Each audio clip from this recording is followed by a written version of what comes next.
Coucou à tous, je profite d'avoir 10 petites minutes de pause, d'ailleurs j'ai toujours ma ceinture de sécurité. En fait, je voulais revenir sur un sujet qui me semble assez important. C'est le sujet qui concerne le fast, autrement dit la rapidité.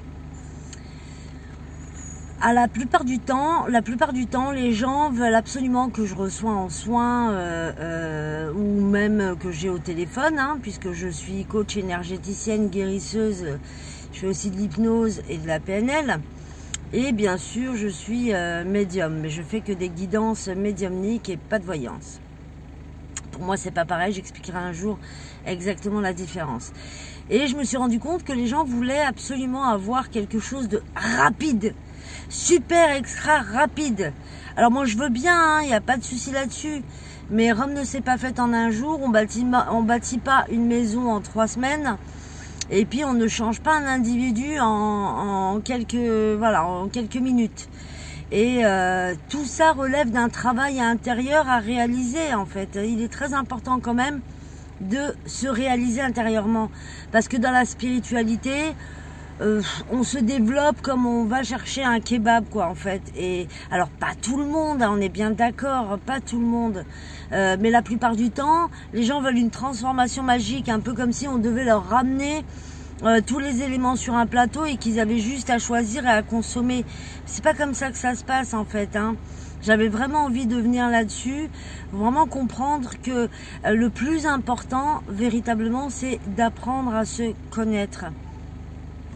D'apprendre à savoir en fait qui vous êtes, quelles sont vos empreintes génétiques, et qui sont vos ancêtres, quel est le code de votre organisme, de votre âme, de votre esprit.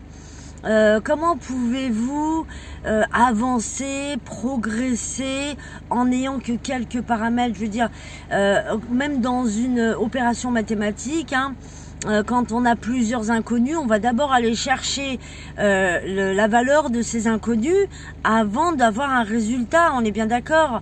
Donc là, si vous avez l'inconnu principal qui est le fait de ne pas vous connaître et de ne pas savoir exactement quels sont vos programmes, quels sont vos paradigmes, quels sont vos ancêtres, qui vous êtes véritablement intérieurement, eh bien ce sont des inconnus qui malheureusement soit vous donnent un résultat qui est complètement biaisé, soit le résultat il n'est pas là, voilà, ou un résultat illusoire, voilà. Et là c'est vraiment important de partir sur le principe que oui, ok, il n'y a pas de souci là-dessus, c'est normal qu'on soit tous dans l'éveil. Mais qu'est-ce que veut dire l'éveil? L'éveil, ça veut dire véritablement d'abord aller chercher à l'intérieur de soi et pas aller chercher à l'extérieur des solutions à des problématiques déjà même pas peut-être réellement identifiées. Il est très important d'abord d'aller se découvrir, de se connaître. Alors, je vais faire quelques petites vidéos effectivement sur le fait d'apprendre à se connaître, parce que pour moi c'est la base, d'accord ? C'est vraiment la base, c'est d'ailleurs comme ça que les choses fonctionnent en règle générale. Et d'ailleurs, prenez le cas par exemple d'un arbre. Un arbre, bien en fait, ce sont ses racines qui lui permettent de pousser vers le haut, de donner des feuilles et puis des fruits, d'accord. Si la racine n'est pas bien ancrée, l'arbre ne pousse pas, et si l'arbre ne pousse pas, il n'aura donc ni feuilles ni fruits.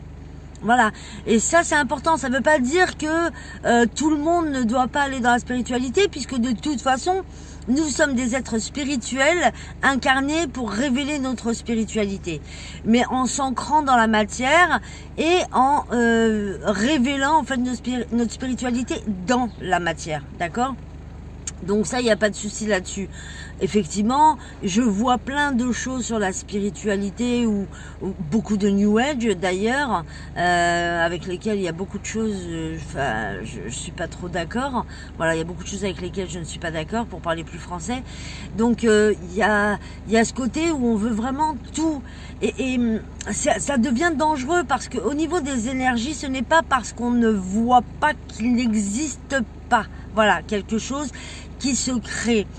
Avant toute chose, avant d'agir sur quelqu'un, il est quand même important de se nettoyer soi-même.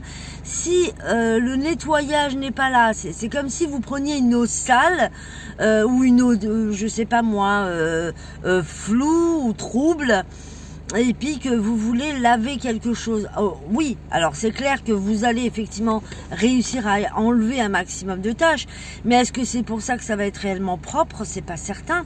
D'accord?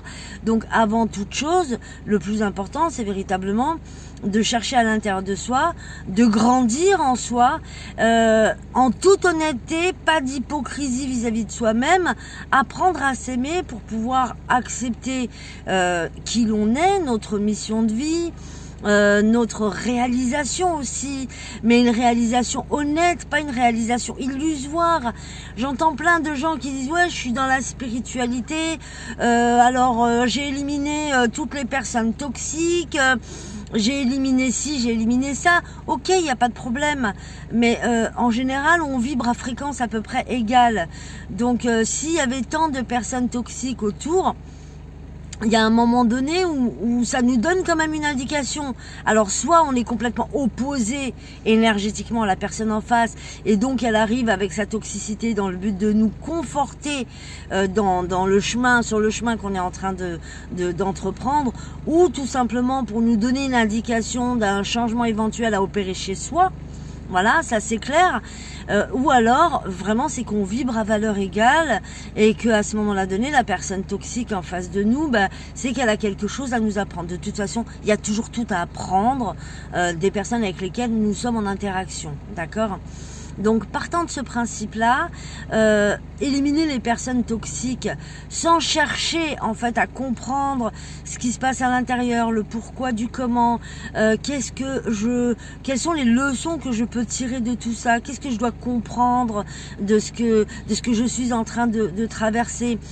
Sans forcément ramener tout à soi, parce que parfois c'est juste une indication qui vous dit vous êtes sur la bonne voie, auquel cas il n'y a pas de souci. Mais si ça vous donne une indication sur une espèce de reflet de vibration égale par rapport à ce que vous êtes à l'intérieur de vous, il serait intéressant d'aller chercher. Et à partir du moment où on conscientise les choses, et à partir du moment où on comprend ce qui se passe, qu'on sait qui l'on est, qu'on a les outils pour pouvoir aller chercher à l'intérieur de soi, que ce soit via la méditation, via le coaching, via les soins, mais en tout cas investissez en vous, ou via même le développement personnel à titre voilà, par les vidéos, des choses comme ça. Mais en tout cas, allez chercher en vous. Et puis surtout une chose, ne validez jamais ce qu'on vous dit si ça ne vibre pas en accord avec vous. Si là, tout ce que je vous dis ne vibre pas en accord avec vous, alors rejetez-le. Il n'y a pas de souci là-dessus. C'est aussi, le rejet est aussi un moyen de savoir en fait ce qui vibre en accord avec nous. Donc finalement, dans un sens ou dans l'autre, on apprend progressivement à se connaître. On se connaît parce que l'on aime, on se connaît également parce que l'on n'aime pas. Hein, d'accord ? Si vous savez que vous n'aimez pas, je sais pas moi, la choucroute, bon c'est pas mon cas, j'adore ça. Si vous savez que vous n'aimez pas la choucroute, ça vous donne une indication supplémentaire sur qui vous êtes. Si vous savez que vous aimez, je sais pas moi, les tartelettes aux fraises, ce qui est mon cas, eh bien, ça donne une indication sur qui vous êtes également. Hein, mais sans valeur de jugement. J'entends aussi trop de personnes qui disent je vais éliminer ma part d'ombre. Oui, ma part d'ombre, je n'en veux pas. Mais non, parce que l'ombre, c'est quoi? C'est quoi l'ombre? C'est l'absence de lumière. Si vous avez une partie lumineuse, faites grandir cette partie lumineuse en vous. Et faites en sorte qu'elle éclaire aussi votre zone d'ombre. Hein. C'est comme quand vous entrez dans un appartement. C'est clair que si vous y entrez et puis qu'il y a des lieux sombres, oui, on appréhende toujours d'y aller. Mais dès lors qu'on allume la lumière, là, on commence à voir un petit peu ce qui se passe autour. Et soit on fait un ménage, on déblaye, soit c'est nickel et auquel cas c'est super, on avance. Mais en tout cas, ne séparez pas votre zone d'ombre de qui vous êtes parce que ça fait partie intégrante de vous et ça ne demande qu'un éclaircissement. ou une présence de lumière, la lumière que vous avez déjà en vous, faites en sorte de la faire grandir pour qu'elle irradie dans tout votre être, dans votre corps, dans votre être, dans votre esprit, dans votre âme, dans votre conscience, dans votre corps mental, à tous les niveaux en fait. Vraiment, donc s'il vous plaît, le fast tout, fast love, fast sex, fast food, fast spiritualité, allez chercher véritablement en vous les éléments qui vont vous permettre de créer une véritable fondation sur laquelle vous allez pouvoir poser les murs et la toiture de votre vie. D'accord? Voilà, c'est tout ce que j'avais à faire passer comme message. Je vous dis à très bientôt.